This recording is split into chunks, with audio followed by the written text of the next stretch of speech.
I'm Mommy B and my family traveled to Australia for a vacation. For today's mini vlog, samahan niyo kami pumunta sa Sea Life Aquarium and Wildlife Zoo in Sydney. Since we went to the grocery on our first day here in Australia, nakakapagluto kami ng breakfast. Every day din pala, I do the laundry. Ang sarap nga maglaba dito kapag ganito yung washing machine. In front of our home, merong sampayan kasi walang dryer itong washing machine, pero mabilis lang din matuyo sa lakas ng hangin dito. Usually naman for breakfast, we eat boiled egg, tapos may bread and butter, tas ito yung kape namin. Yung weather that day, clear naman yung sky, but very windy, kaya malamig pa din. Ito pa lang si Sophie, siya yung namimili ng clothes niya for the day. Kaya kung makita nyo kami at medyo kakaiba yung suot niya, siya namili nun. That day, nakasabay namin yung owner ng Airbnb na pinagsistayan namin and she gave us a ride going to the nearest train station. Sobrang bait niya, grabe. Thank you, Nancy. Dito pala yung drop-off namin and sobrang daming ang ibon yung bumungad sa amin. Kakaiba din dito sa Australia kasi hindi sila takot unlike sa Pilipinas na kapag may gumalaw, lilipad agad palayo yung mga ibon. Nag-train nga lang kami dito going to Sea Life and Wildlife tapos konting lakad-lakad. Medyo late na nga din kami nakaalis sa bahay kasi dahil sa time difference na 3 hours, hindi pa kami naka-adjust at late kami nagigising dito. Dahil lunchtime na nga din yan, kumain na muna kami bago ang lahat-lahat. Along King Street Wharf, on the way sa pupuntahan namin, maraming restaurants and dahil nagre-request nga si Sophie ng salmon, itong Jordan Seafood ang napili namin. Very nice naman yung ambience and medyo mainit nga niyan, kaya nagpapwesto kami sa loob. Akala ko may aircon. Hindi ata uso yung aircon dito, although mahangin naman, kaya nagstay na lang din kami sa loob. Medyo masakit din kasi sa balat yung init. Kung mababanda kayo dito sa area na to, marirecommend ko to kasi masarap yung food nila. Ito yung menu nila para may idea kayo kung ano yung food na sinaserve nila. And then, ito naman yung drinks na meron sila. Pero for us that time, gusto lang talaga namin ng malamig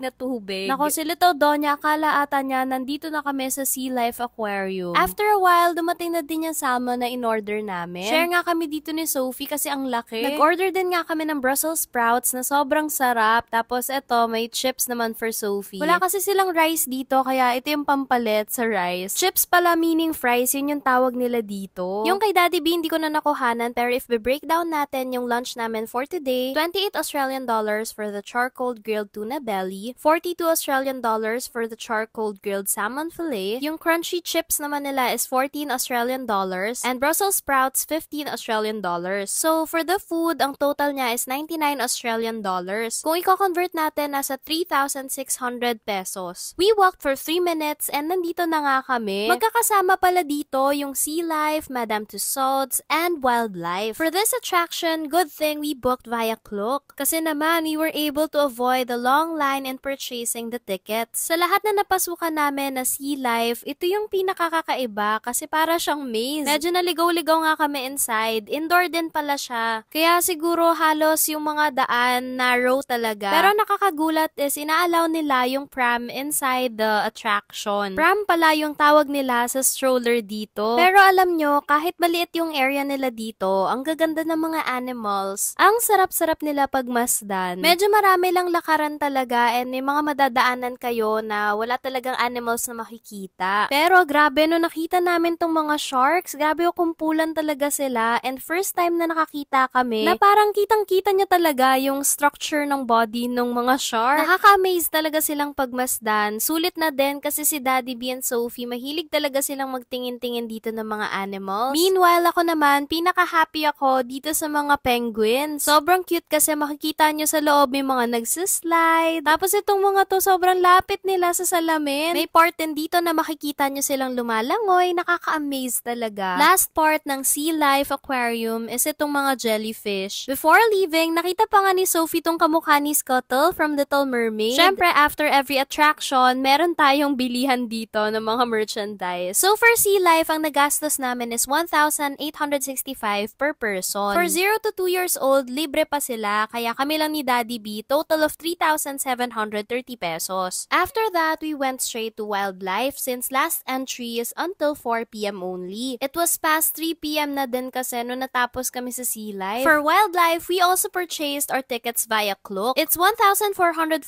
per adult. 0 to 2 years old, libre pa sila. So, para sa amin ni Daddy B, total of 2,808 ang nagastos namin. Medyo makitid yung daan papasok, pero nakakatuwa kasi naabutan namin tong tree kangaroo na lumabas at kumakain kumakain nga. Nakakita din pala kami ng iba't ibang snakes dito at first time ko nga lang nakakita ng ganito yung gumagalaw-galaw. And then, one of the popular animals din dito sa Australia is the Tasmanian devil. First time ever ko nga lang din makakita nito. Ganito pala yung tsura nila. O, diba? Umpisa pa lang, amazed na kami sa mga animals na nakikita namin dito. Alam nyo ba na nakita din namin dito yung toothiest bird in the world? Cassowaries yung tawag sa kanila. Nabasa ko nga na kahit na powerful creature sila, hindi naman sila aggressive. Attacks are rare pero can do a lot of damage kapag prinovoke sila. Habang naglalakad, nakakita nga din kami ng kangaroo kaso ayaw magpa-picture nito ni Little Donya. O, diba? For the struggle ang mommy. Kaya sabi ko, sige na, ako na lang mag-isa. After nyan, pumasok na kami kung saan located yung mga kangaroos. May pinasukan kami door, tapos yan parang mukhang outdoor siya, pero may cover yung itaas. Ayan nga sila, very peaceful lang naman at ino-observe yung ibon. After nyan, dito naman kami sa freshwater crocodile. At tignan nyo naman, parang si Godzilla yung nandito sa laki ng crocodile. From here, makikita mo sa baba, nandun yung mga crocodile. Very curious nga to si Little Donya. Tapos yan, nagpicture-picture kami dito sa likod ng crocodile. Ang laki kasi,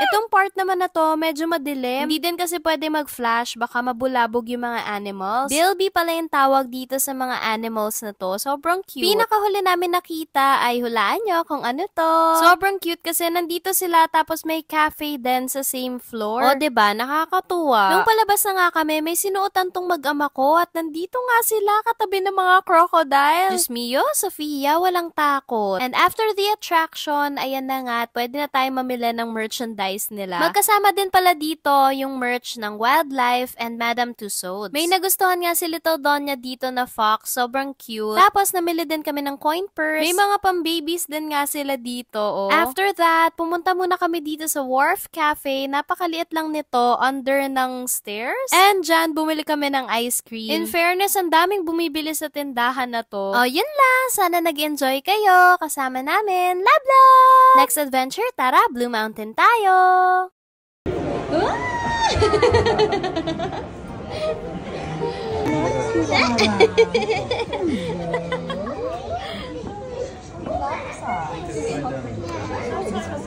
Hi! Say hi to the penguin. Oh, no. Hi, penguin!